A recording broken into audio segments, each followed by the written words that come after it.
South Korea is seeking to revise a missile guideline it has with the U.S. to mount larger warheads on its ballistic missiles in order to counter the growing military threat from North Korea. Per its current agreement with Washington, South Korea's rocket arsenal is not allowed to exceed certain parameters in terms of range and payload weight. Joon-hee reports.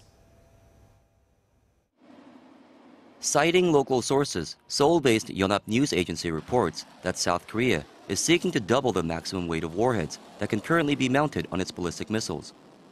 Under the South Korea-U.S. missile guidelines, Seoul is not allowed to develop ballistic missiles with a range of over 800 kilometers and a payload exceeding 500 kilograms.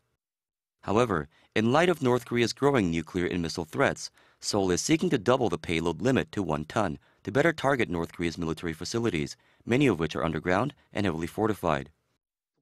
The majority of North Korea's key military facilities are either hardened or lie underground. The payload increase will allow South Korea to neutralize them and bolster its overall deterrence capabilities.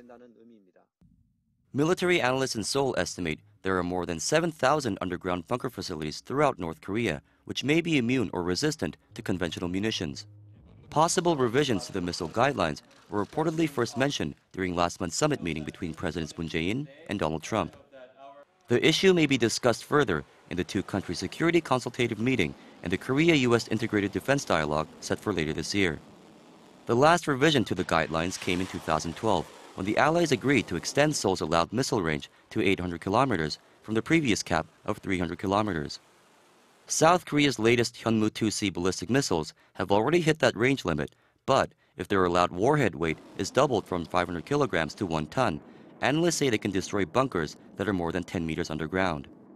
This may provide a strong deterrent against Pyongyang, which continues to harbor further missile and nuclear ambitions after test firing an ICBM earlier this month.